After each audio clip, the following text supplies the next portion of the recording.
Hello and welcome to Cinema Chat. I am David Heath. Cinema Chat is the podcast where we talk about the movies and the people that made them. And today we are going to have a little bit of a different type of show. We're going to talk about a movie star from primarily the silent era named Clara Bow. Maybe you've heard of Clara Bow, maybe not. But Clara Bow was the it girl. She was the ultimate flapper girl that was completely full of life. She was the perfect movie star. Her life was far from perfect, though. Bow came from a slum in Brooklyn, and she was born in 1905. She was the only one child out of three to survive past childhood. Unfortunately, her father was abusive, and her mother had mental disorders and at times even turned tricks for money.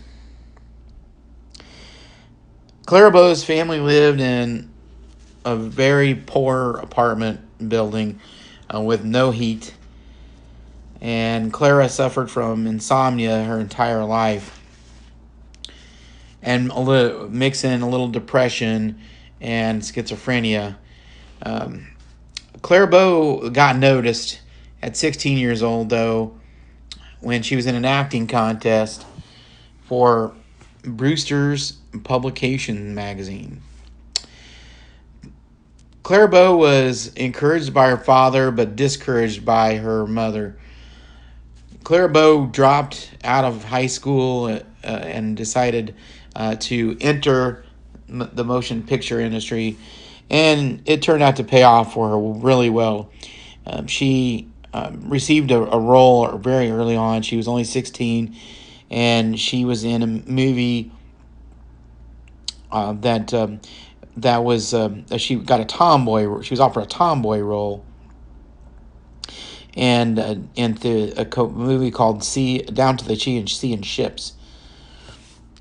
At 18 years old, in 1923, Clara Bow starred as Janet Oglethorpe. And Janet is a girl that is competing for the love of a man with a woman 40 years older than she. Her competitor is 58. In 1924, Clara Bow achieved top billing status in a movie called Wine. That movie is now lost, unfortunately. But Clara Bow became a director's dream. She said, "Just tell me what you want me to do, and I'll do it." Clara Bow went on to star in dozens of movies with big stars. One of her bigger roles was a movie called Man Trap, 1926. Clara Bow was reaching the heights of her career when she starred in the movie It. It is the film that made Clara Bow a name that everyone knew at the time. Clara Bow was the it girl. Men and women alike were intrigued by the it girl. The story involves Clara, a shop girl who falls for the store manager, and he does for her as well. The term it keeps coming up. What is it? Well, author Eleanor Glenn was the founder of the term, and she spoke in an interview saying, "It isn't beauty, so to speak, nor good talk necessarily. It's just it. Some women will stay in a man's memory if they just walk once down the street." It was a huge success. Men and women alike flocked to see the It Girl. The Paramount Pictures executives had previously signed Bow to a 5-year contract, and it was paying off immensely because all of her movies made money. Clara Bow was a surefire box office draw. Clara Bow went on to star in Children of Divorce and Rough House Rosie. In the Rough House Rosie trailer, we see a twinkly, smiling Clara Bow, and then we also see a caption that says, "She always gets her man by treating them rough." All this set up really a movie called Wings. Wings was a war epic movie, which is somewhat odd because Clara Bow mostly had starred in light comedies, and now she's in a war epic. But Wings was shot at Kelly Field in San Antonio. The producers had a $2 million budget, and the best way to recover that budget was to get Clara Bow in the picture somehow. It was a war epic movie with no women in the story, but somehow the producers found a way to get Clara Bow to be their main character of the show. Wings also had a young Gary Cooper. The movie was a huge success. There were two versions, one a little under 2 hours, and the other one is 2 hours and 14 minutes. And Wings won the very first Academy Award for Best Picture. And it was not called the Oscar just yet. But Wings did win the Academy Award. And Clara Bow accepted the award on behalf of the producers. Wings, unfortunately, was a lost film until 1992. As a matter of fact, we are led to believe that nearly or around 75% of the films prior to 1930 are completely lost. And 50% of the films prior to 1950 are lost. Clara Bow made 56 films, and 20 are at least partially lost. So, how are movies lost anyway? Well, obviously the movie houses don't have a warehouse that they keep all their movies in, and haven't done it for 100 years. And the movie studios actually decided that some of the movies they just didn't need or didn't have any sort of foresight that there'd be a television set in everyone's home, and maybe sometime in the future someone might be able to appreciate the film. They didn't expect to be able to release it in the theaters, particularly the silent movies, because the silent movies, were taken over by the talkies, and of course people would prefer to watch the movie with sound. Thus, we have a reason why these movies are lost, and that's why a lot of them prior to 1930 were lost, because the sound era was around that time. Clara Bow, though, back to our subject, went on to star in Hula, Get Your Man, Red Hair, Ladies of the Mob, and The Fleet's Inn. All these movies were successful. The talkies came in, and her first sound film was called The Wild Party. Clara Bow was only given 2 weeks to prepare for sound, which was a big deal because that microphone in the middle of the room was a real problem for the people to get over. A microphone to a movie star in the silent era is not much different than a microphone to anyone else that has to speak in front of people. It's a scary thing. But Clara Bow pulled it off. She went on to star in 5 more successful pictures at Paramount. And by the way, one other thing about the microphone situation, Greta Garbo, one of Clara Bow's contemporaries, had a strong accent, and she was given 2 years advance notice before she had to make a picture with her voice. and Clara Bow was given 2 weeks. Nonetheless, Clara Bow knocked it out of the park. But Clara Bow went on, and again, she starred in several more successful pictures. And unfortunately, in the middle of all that success, Clara Bow got tired and mentally was drained. She suffered from depression and was in a sanitarium for 3 months. You have to keep in mind that a sanitarium in 1928 is a little different than it is what thought of today. It was a place for people just to rest that were worn out. But she did come out of the sanitarium after 3 months feeling rested, and she finished out her contract with Paramount Pictures. Clara Bow came back to Hollywood one more time she made 2 movies. She signed a 2-picture contract with Fox.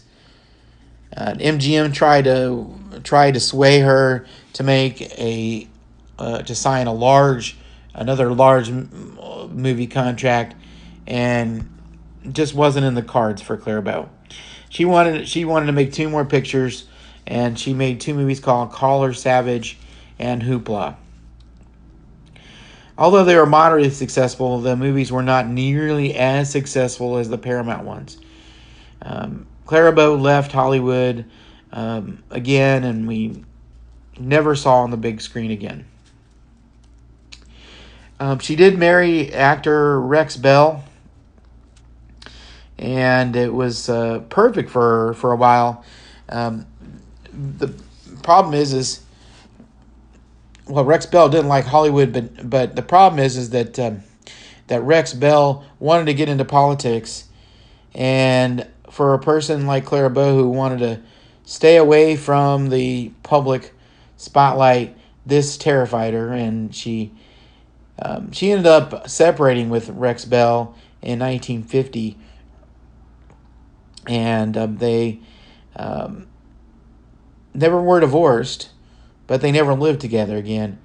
Clara Bow actually moved to Los Angeles and lived in a modest home in Los Angeles, while Rex Bell stayed on the ranch that they purchased in Las Vegas together.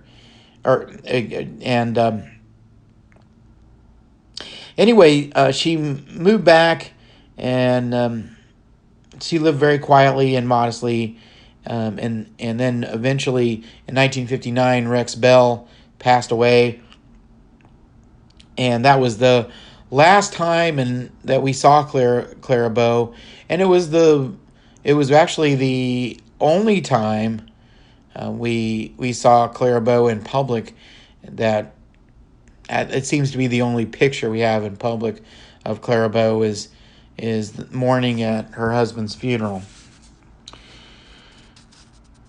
Several years later, 1965, Clara Bow died, and she was only 60. Clara Bow was the most popular movie star on the planet through the 1920s. She was the perfect 20s flapper girl. She received up to 45,000 pieces of fan mail a week. Why did she disappear? The more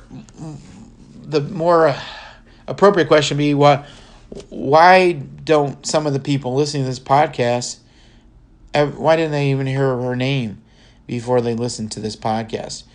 Well, there are probably several reasons, and one of them is that she did come mostly from the silent era. She made 11 talking movies, but she mostly was a silent actress, and that's just something that just didn't translate into future generations a whole lot. And also she completely disappeared from the public, again only being seen one time at a funeral. If it'd be one thing if she went to the Academy Awards and would have appeared one time before she died, and gave out an award or something like that, but in fact, she just completely disappeared from the public life. And also, her career was relatively short. She made 57 movies, but in only about a 10-year span. And when a lot of your movies are lost, it's kind of hard to maintain popularity 90 years later. Also, Clara Bow didn't associate with the Hollywood elites. As a matter of fact, they didn't really like her. Clara Bow had a reputation for hanging out with the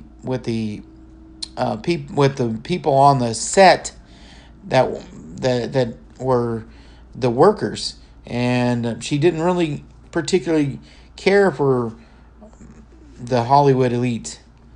And she also turned down big roles with big directors after her retirement. And so when she said she was done, she was really done. But Clara Bow was one of the first set of people in 1960 to receive a star on the Walk of Fame, in the Hollywood Walk of Fame. Clara Bow was also, in my mind, probably the first real movie star. She was the first person to come on a screen and really be noticed. But as more of her films are being recovered, hopefully more people will start hearing her name. Here's some interesting Clara Bow quotes from Clara Bow herself. One quote is, "The more I see of men, the more I like dogs." Another quote is, "Even now I can't trust life. It did too many awful things to me as a child." And another one is, I'm a big freak because I'm myself." And also just wanted to note that Clara Bow's mother died right before she reached success. And remember, her mother wasn't very supportive of Clara Bow going on to star in movies. I think it was a situation where she didn't really want her to do it, because I think she felt like she'd be jealous. And she did restore a relationship with her father, but her father died. Her father died during her movie career. But anyway, here's some quotes about Clara Bow. One is from Variety magazine when there was a review on the movie Man Trap. The quote is, "Clara Bow just walks away with the picture from the moment she walks into camera range." And another quote was from Photoplay magazine. And this is a great quote. "When Clara Bow is on the screen, nothing else matters. When she's not, the same is true." Well, that's about all I have for my podcast today. And although this is somewhat of an obscure subject, I realized the more and more I studied it, the more I realized that Clara Bow was a lost figure in Hollywood, and she really shouldn't be a lost figure, because she was absolutely a great actress, and it translated from the silent era into the sound era, and very few people could do that, but she pulled it off. Well, I have more subjects coming up. I hope you enjoyed this podcast, and if you have not listened to the other podcasts, then I encourage you to do so. And I also encourage you to comment if this is on a forum that you can comment on, and tell me what you think of this podcast. And Also, tell your friends about it. I'd really like to get more listenership. Well, this is David Heath, and this is the podcast where we talk about the people, the movies, and the people that made them. Thanks a lot.